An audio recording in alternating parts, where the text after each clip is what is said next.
Hey guys, Jacob here. This is going to be a quick video on the Year 7 Season 1 patch notes for the Division 2. This is going to be for the Battle of Brooklyn update. PTS is going to be tomorrow on Friday, April 25th. You guys can see the start times here for your time zones. And also it ends on Monday, April 28th, and your designated time zones as well, as you can see right here.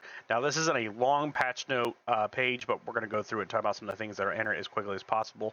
First off, we have new modifiers, which are going to be global modifiers. This season time around, it's going to be hardcore, bringing a new build focus bonus for yourself and your allies that grow based on your gear cores and increase even further upon defeating enemies marked with hostile countermeasures. So this is going to be gain 3 attribute scores, which you guys know is firearms, stamina, electronics, which can go higher than the current stats they have. So like, for example, firearms grants plus percentage X critical hit chance that bypasses the critical hit chance cap. You have tier 5, which is effect, instantly refills all ammo, including signature weapon ammo. Then you have stamina, applies a percentage base armor every 300k damage you take. Tier 5 effect, which is instantly refills all armor kits.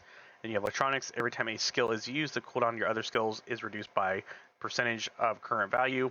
Note shields are excluded. And as for the percentages, you guys can see right here for tier progression effect based on score. So tier 1, 2, 3, 4, and 5, you guys can see the percentages for X, Y, and Z. That's going to be for firearms, stamina, electronics. So like tier 1, for example, you're getting 2, 2.5, and 7.5. As for 10, you're getting 10, 7.5, and 22.5. As for the extras, that's going to be things like the complete ammo refill, armor kits refilled, and both cooldowns reset. Then you have attribute scores are influenced by your gear and combat actions. Each gear core adds to your baseline score. Killing marked enemies grants bonus points. Then we have some active modifiers. This season introduces 5 active modifiers designed to consume your current score bonus in exchange for a powerful temporary boost while they work with best coordinated with a team, so players also benefit significantly from their effect. Now we do have a few in here, like Broken Link on activation freezes all attributes in their current score, and double the value of each current bonus offered by the attributes' respective tier and limited duration. Target-rich environment on activation 3, unarmed enemies within 35 meters will each be marked with a different mark.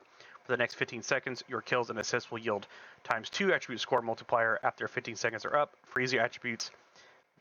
Freeze the attributes at current score and values each bonus offered by attribute respective tiers are multiplied by 4 to 25. That's seconds. Then you have Assault Link.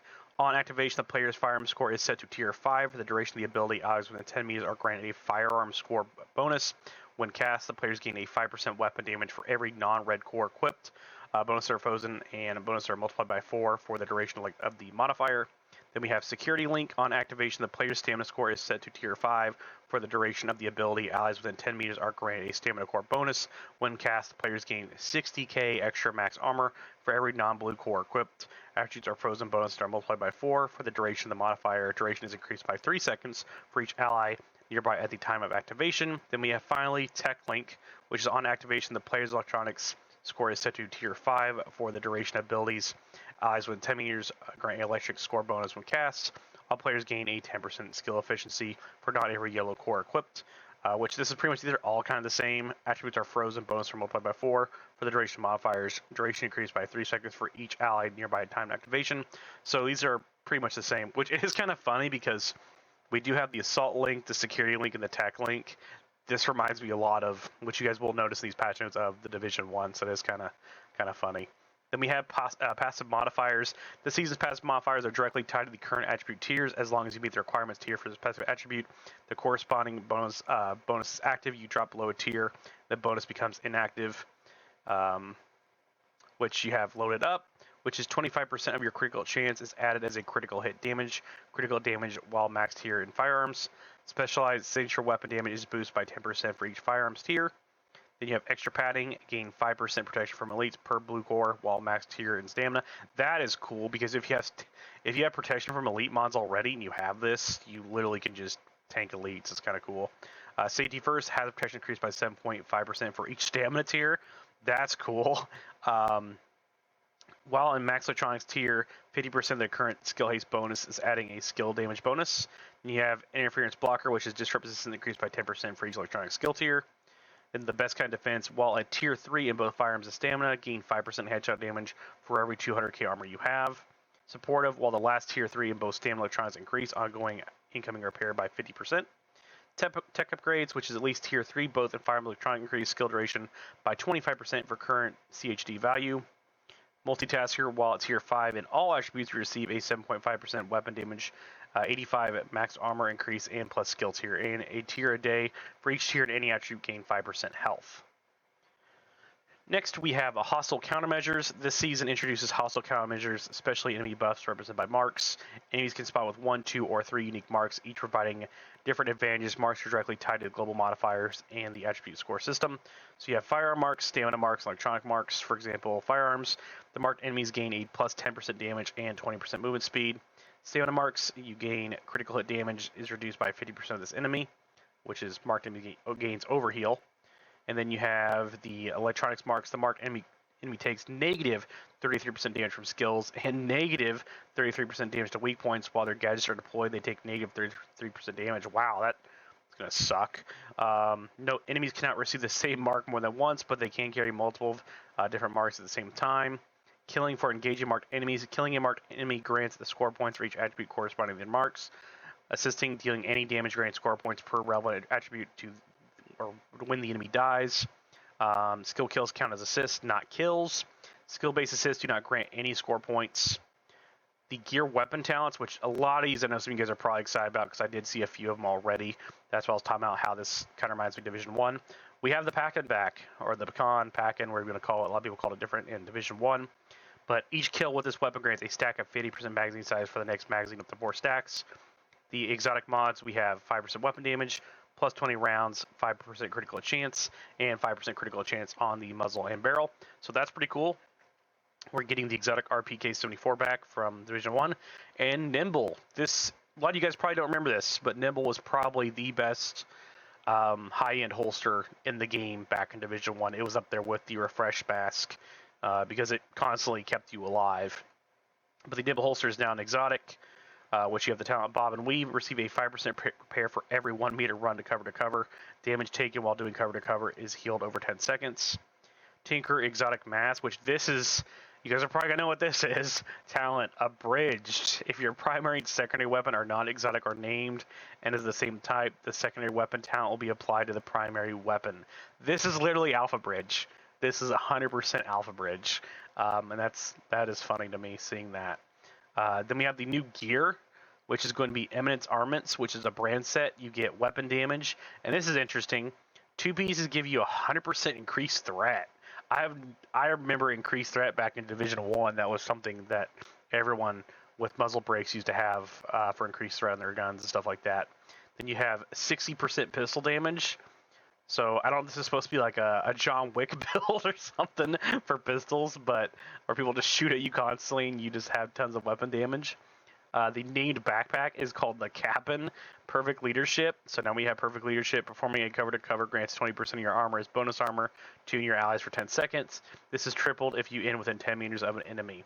Cooldown is 10 seconds. And then we have the named knee pads, Perfect Attribute Cloak. Reduce threat, so you get 50% reduced threat. Measured assembly gear set, 2-piece, 3-piece, and 4. Skill haze repair skill, and the 4-piece unlocks a new talent called Huddle. Receive a +1 skill tier for each ally agent that is within the range of your hive, while at skill tier 6, having at least one ally at the range of your hive or of smart cover will grant 4 seconds of overcharge for 15 seconds, cooldowns 40 seconds. That's cool. Mortars and enemy skills have entered the range of your hive or smart cover or destroyed / diffused. Cooldown 30 seconds. The cooldown is 15% faster for each ally agent within the range of your hive. So you have the chest and backpack talents. Chest piece is going to be Hive Mind. Decreases the overcharge cooldown from 40 to 25. Backpack bonus, Smart Cooperation. Decreases the destroy / diffuse cooldown from 3 to 15. And then we have the new named weapons and talents. The LUD, which is the SOCOM Mark 16. Interesting choice. I did not expect to see a named Mark 16. Perfect Streamline. Receive a 87% weapon damage when no skills are on cooldown. Wow. That is... Oh. I don't know about you guys, but that is no skills are on cooldown. I don't know about you guys, but for people who are using DPS, that's crazy. that is crazy seeing that talent. Then you have a current SMG9, which same talent, Perfect Streamline, so it's going to be on 2 guns, it looks like.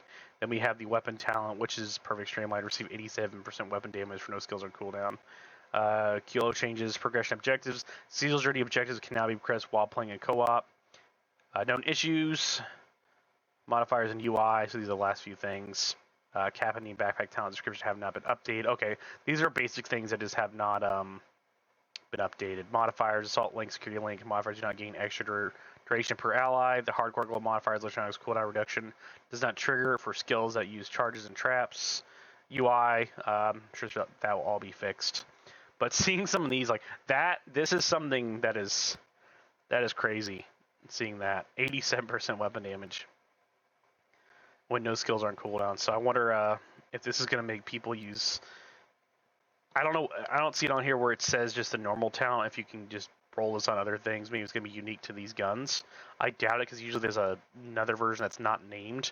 But even if it's like 50% or something or half of this, I know a lot of people use flatline just to pulse targets and get damage. But this, you don't even need skills proc or anything, or even a linked laser pointer. So if you're not a skill build guy and you don't use really skills at all, this is going to be nuts. I really dig the new gear sets, the new brand set as well. A bridge, though, this is funny to me, the Tinker Exotic Mask. So you literally have Alpha Bridge in a mask. That's kind of funny. I'm shocked they just didn't bring Alpha Bridge back, but since they removed it where guns only have one talent, if they would have left them where they had three, they could actually made the Alpha Bridge gear set again, but it is what it is. But overall, that's a quick little review on the stuff coming in the Year 7 Season 1 patch notes and also Season 7 in general. Keep this in mind, these are all patch notes and these can be updated. But I appreciate all your guys' support, and as always, I'll catch you guys in the next one.